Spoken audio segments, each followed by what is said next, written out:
The return of anti-Semitism to the world has happened within living memory of the Holocaust. After more than half a century of Holocaust education, more than half a century of interfaith dialogue, more than half a century of anti-racist legislation, this is shocking. It is deeply shocking. It is a stain on humanity. Why has it happened? Obviously, anti-Semitism is a very complex phenomenon, and I don't want to simplify it. But if I must, the answer is that the world is changing faster than people can bear. And the digital revolution is creating turbulence, the like of which the world hasn't seen since the invention of printing in the 15th century. And everything is suddenly changed. Now, when the world is changing, there are two possible roads you can go down. One road says, what shall we do? That is the good road. But the bad road says, who did this to us? And that is the road some people take.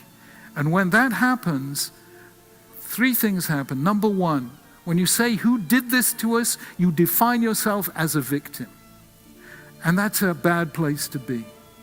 Number two, you then are forced to search for a scapegoat whom you identify as the perpetrator, the victimizer. And number three, over history, the scapegoat of choice has been the Jews. Why? Because for 1,000 years, they were the most prominent non-Christian minority in a Christian Europe. And today, the State of Israel is the most obvious and prominent non-Muslim presence in a Muslim Middle East. We are the people who get singled out. Now, there is no logic to anti-Semitism. You can't deal with it logically. It's a bundle of contradictions. Jews have been hated because they were rich and because they were poor, because they were capitalists, because they were communists, because they kept to themselves and because they infiltrated everywhere. Voltaire hated Jews because he held that they believed in an ancient superstitious faith. Stalin hated Jews because they were rootless cosmopolitans who believed in nothing. So how do you explain a phenomenon that is fraught all the way through with contradiction?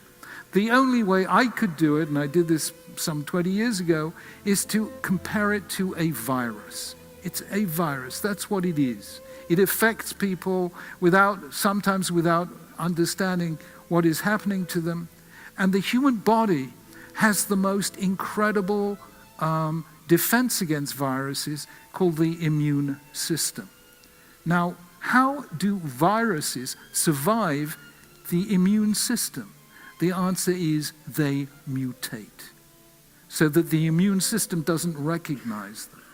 And that is what has happened to anti-Semitism. Every time a very effective defense against it has been created, an immune system, as was created after the Holocaust, the virus mutates. So we are living through the third mutation. In the Middle Ages, Jews were hated for their religion. In the 19th and 20th centuries, they were hated for their race. Today, they are hated for their nation state.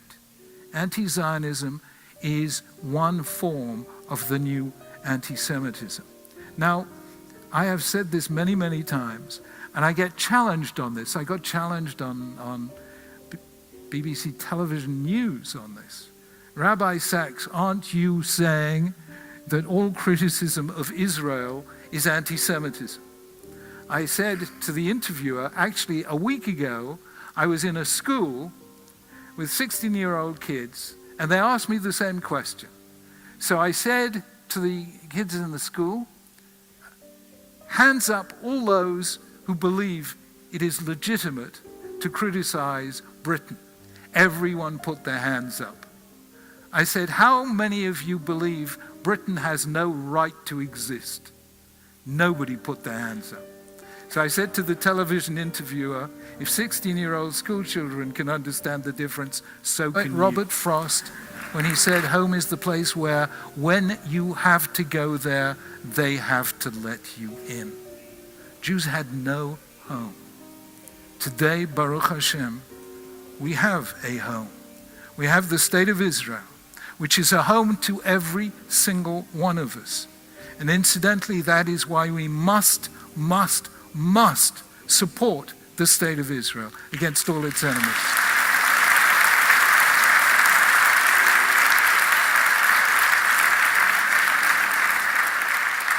But this means that we have to face anti-Semitism without fear. And I got up, and these are the words with which I began my speech. Jews cannot fight anti-Semitism alone. The victim cannot cure the crime. The hated cannot cure the hate. I fight for the right of Christians everywhere in the world to live their faith without fear. But I need you Christians to fight for the right of Jews to live without fear.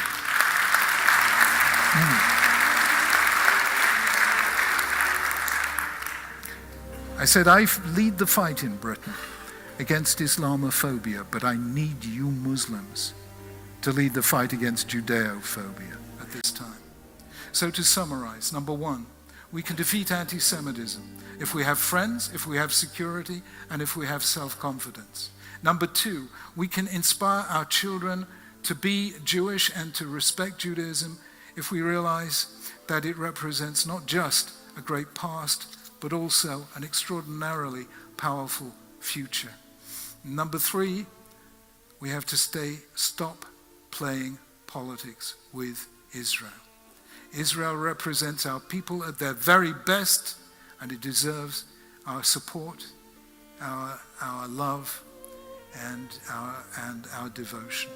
So, because Israel really is where Judaism comes alive, because it represents a victory of life over death, of security over terror, of freedom over oppression, democracy over tyranny, and hope over despair.